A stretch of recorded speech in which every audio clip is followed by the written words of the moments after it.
Had the Sovereign of Corvids dispatched a minion to ensure I kept my word. I didn't know if I should be afraid or angry, and I stared at the blackbird. "What is that?" I demanded. "This is Mr. Raven."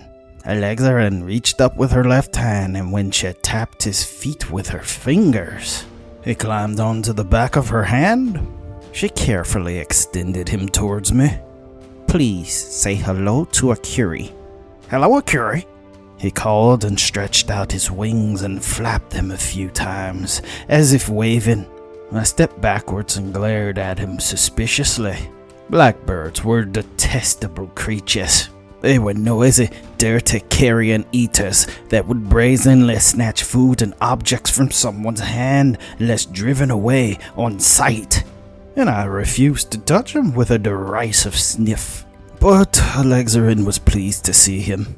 At my refusal to interact with him, she pulled him close to her, rubbed the top of his head, and whispered to him that the ill-manner said he, obviously referring to me, would leave soon. He stared at me, and I stared right back. "If you're watching, Morgan, now you know that I'm fulfilling my part of our agreement," I thought pointedly, just in case the bird was hers. "You have a pet?" I asked Alexarin. She didn't strike me as being inclined to care for animals. But she's an elf, and supposedly they have an affinity for that. "He's my familiar, not my pet. Familiars are extremely intelligent and have an aptitude for understanding and channeling many forms of magic. Isn't that right, Mr. Raven?" Alexarin explained, but I barely listened. I knew familiars were often summoned to spy for witches and wizards. Some of my mother's clients kept hordes of mice or turned coyotes, bears, and bright-colored birds into those sorts of pets.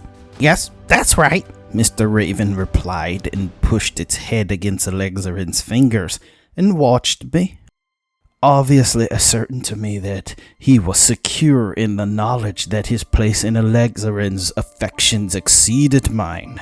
"So you both have pets with magic powers. Oraket has a snake, but it doesn't talk." I rolled my eyes and remarked in a tone that indicated I was unimpressed with her choice.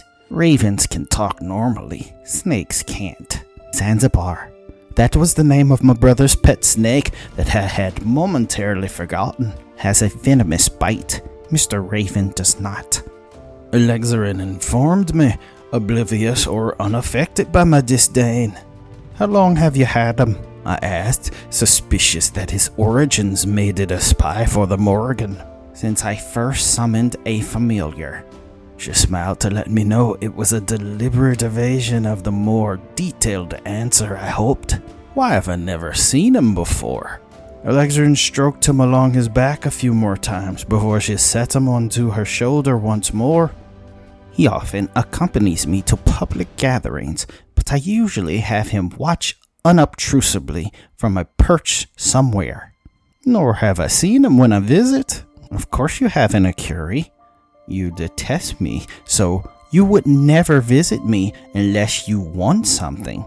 Why would anyone expect you to know my familiar by sight?" "That's not true," I protested. "What's not true? That you don't visit me, or that you don't want something from me?" "I don't detest you, and I do visit you. The last time you called, it was to take young Morcat from me because you claimed it would corrupt his morals and recruit him to the unseelie court. Never mind that I have never required a client or vassal to pledge fealty or swear an oath to the unseelie court, just myself or my mother, and I doubt you remember when you visited prior to that. But it was in the spring 37 years ago, and you wanted me to write a letter of recommendation for Miss Gwydden to attend the cutting edge." "Well, when have you visited me for personal or professional reasons?" I huffed. She's so insufferable at times. "I freely admit that I don't visit you."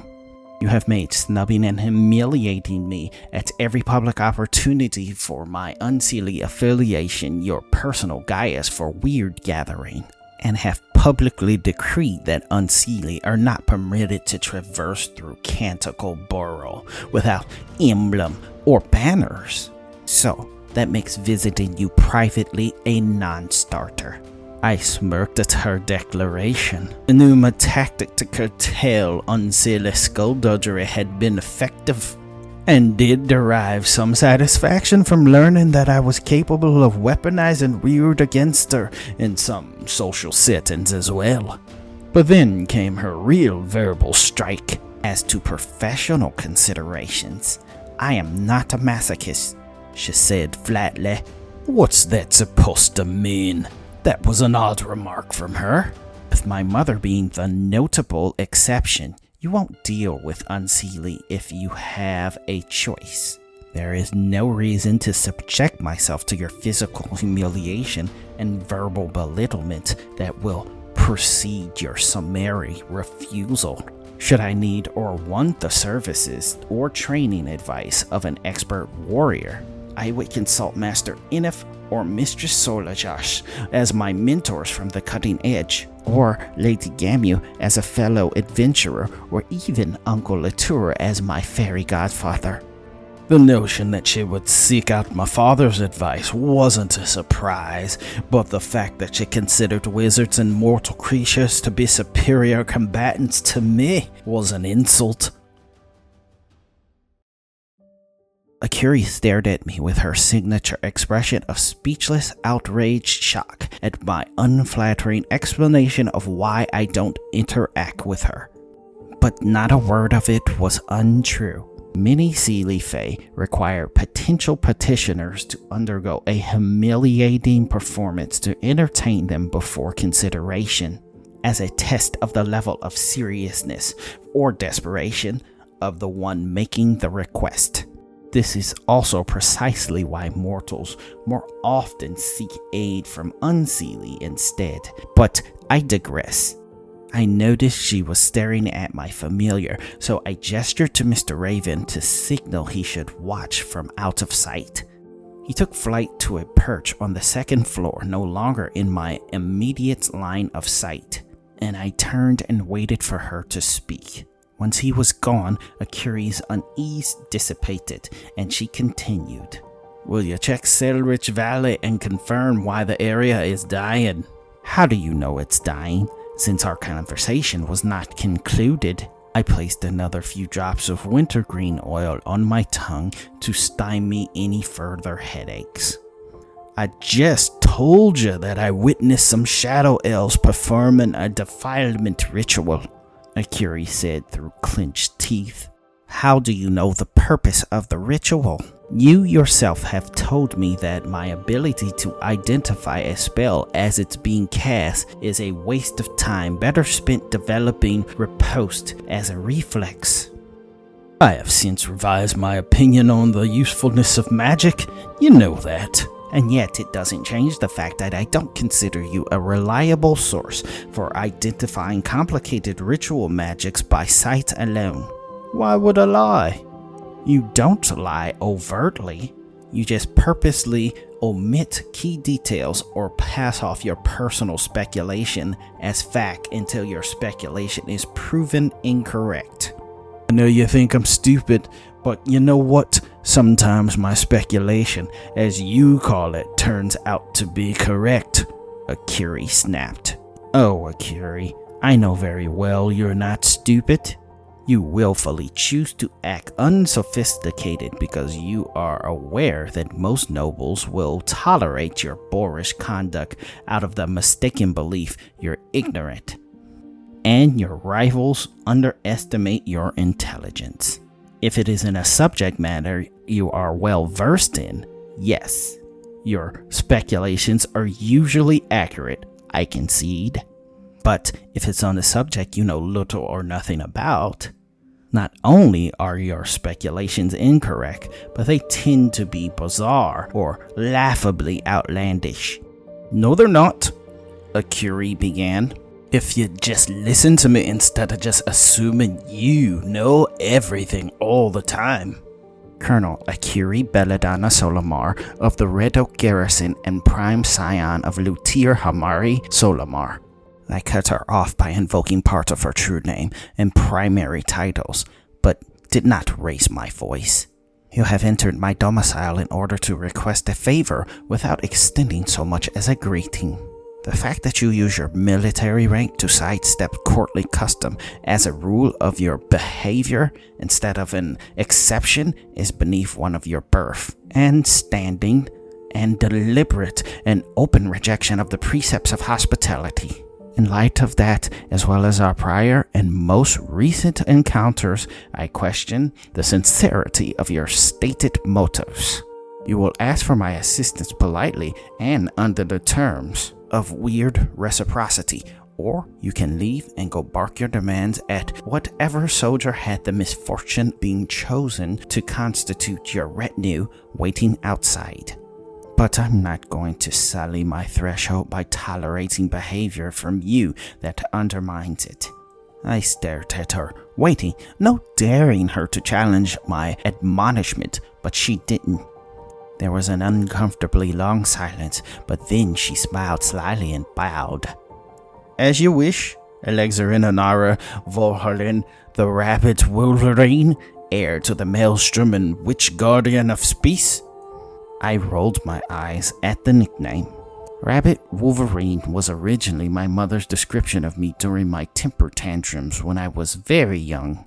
But Akureyri dubbed me that as an unrelated insult after one of our fights where I bit her, drawing blood and tearing out a chunk of flesh from her sword hand after she struck me with an enchanted stave.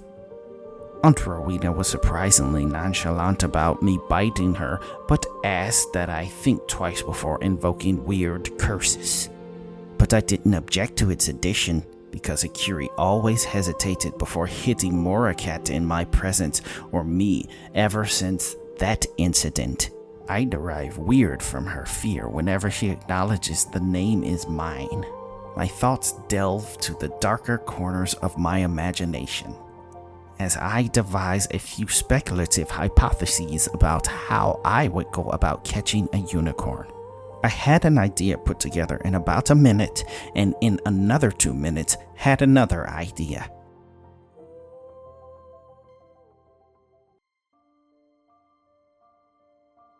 Alexarin was standing silent and barely moving. I wasn't sure she was speaking telepathically to someone else, meditating or contemplating something. I watched the slow rise and fall of her chest a few times to ensure her breathing was steady, and she was not slipping into another anxiety episode. I noticed her head tilt slightly and her eyebrows shifted down, which meant she was considering something, and I relaxed as well. Let me make sure I understand what you're saying. She finally spoke. You claim a few shadow elves captured a unicorn and ritually slaughtered it. Yes, I nodded with some uncertainty. Alexarin was not normally this slow to grasp a simple concept like murder. A unicorn, a magical equine creature, more reclusive and stealthier than a displacer beast during the new moon. She can use healing magics on herself and others. She can apparate further distances than any of our misstepping. She is resistant to magic and immune to being poisoned, muscle-locked, or enthralled, and can call on a host of angels for aid. Is that what you are referring to? When you phrase it like that, you make it sound unbelievable. My annoyance is evident in my tone. Now you know how far-fetched it sounds. The hint of a smile appeared on her face. I glared daggers at her. I know what I saw. How many of them did you see, Akureyri? This is important. Hey, but you believe me now. Why? My irritation instantly shifted to skepticism. I believe you think you saw a sacrificial rite. I'm not sure what you saw was one, but it may still be nefarious. Were all of them shadow elves? I paused to recall. No, there was a kinku, and one of those ugly grayish-brown skinned stumpy wood elf types with the eye tattoos and yellow beards. I forget what they're called. Those are not wood elves at all. They are Grugacht. Alexarin's tone conveyed repulsion at the hint of shared ancestry with the cannibalistic trollkin that had a preference for fleecing and eating the flesh of their prey while it was still living.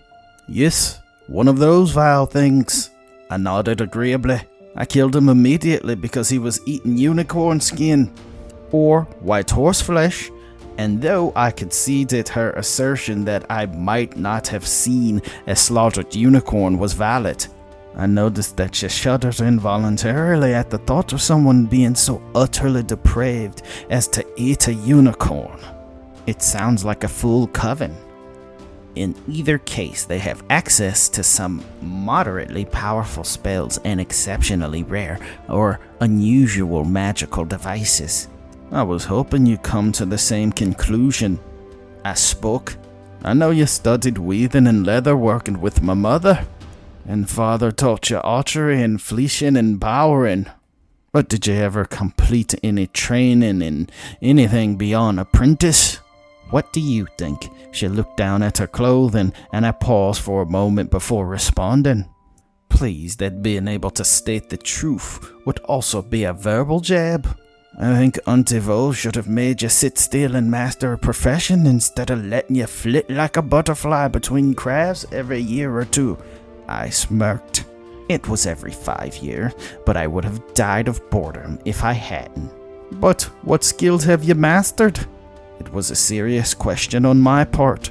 Had she mastered any skill of worth, or did she just drift between activities whenever she had difficulty learning a technique or got bored? I am beyond journeyman in weaving, leather craft, and wood carving. I was certified as a master apothecary at the cutting edge in my 2nd year and a physician 7 years after that. Thank you very much. You may know 101 ways to break things or maim someone, Akureyri Solomar, but I know 102 ways to fix them, Alexarin replied. Is that all you know? Akureyri stepped closer to me. Close enough for me to feel the aura of heat she radiated as a champion of the Sealy court. I didn't know if it was an attempt to menace me or simply Akureyri being oblivious to being in my personal space, because both were hallmark behavior patterns. Although my breathing spasms subsided, I could ill afford to be cornered if she decided to resort to physical coercion. I took 2 steps backwards to gauge if it was deliberate on her part as I replied, No, I'm a professional consultant on several subjects of historical, cultural, scientific, technological, and arcane significance, and highly proficient in various trades that require a degree of manual dexterity and specialized knowledge. Then I expect you to be qualified to check Seldritch Valley, will ya? She smiled and moved closer once again, definitely a menacing attempt. I have no particular reason to go there. Not even to prove me wrong. You can prove yourself wrong without any help from me. If I operate on the assumption this isn't another elaborate scheme to abduct me, or another one of your excavator hoaxes, then you did see something. It was probably just a blood offering. Yes, it was one of those. An offering. She pointed at me and said excitedly, I couldn't think of the right wording. I didn't respond, half expecting her to elaborate, but she didn't say or do anything else except place the satchel she brought with her onto the table. Now that you believe me, I can show you I have proof. These are some items I recovered from the remains of the ones I slew, or were left behind as they fled. Since I was there when you proved you learned to perform the ritual on how to magically analyze enchantments on items by rote, I would like you to analyze them for me, please. Do you want to commission my services?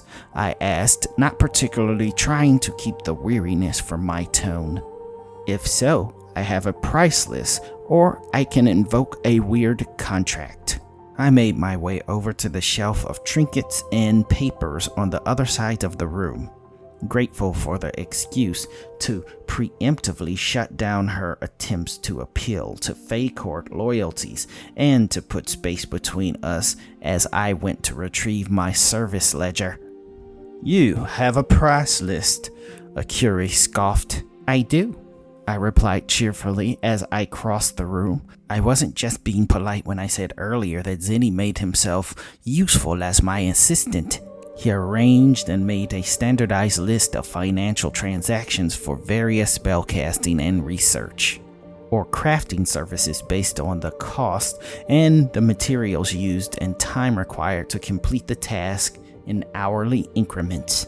Previously, I had just paid as things came up or were needed and charged based on the cost of materials I had to purchase at the time. It was insufficient, as I wouldn't consider the cost of materials on hand and sometimes shorted myself of supplies for other projects. "Let me see." Akureyri immediately followed to see. When I held it out to her, she snatched it and immediately began reading. "But Ichad, this is incredible." Ichad was a knight who founded Akureyri's order and is considered a patron saint of warriors that excel dramatically in combat and someone, besides her father, that she desires to emulate. She momentarily scanned the contents and squealed once more as she abruptly wrapped her arms around my waist. As she pinned my arms to my sides in the process of hugging me and she lifted me off my feet, panic started to well up in my chest. "You're finally starting to behave like a responsible adult." She spun around excitedly, still holding me in a constrictive embrace. "If you don't stop spinning me around like this, I'm going to vomit on your head," I said, as my fear was replaced with vertigo and annoyance with her condescension. She spun around once more to prove she could before setting me down. I immediately took several steps backwards from her proximity and began straightening my appearance. She frowned. "Why do you withdraw from me?" Ice melts when in close proximity to a source of fire. It was an allegorical response, deliberately implying fire was more powerful, and Akureyri smiled, seemingly appeased. "Now, do you want to exchange currency or invoke a contract?" I inquired as I donned my work apron.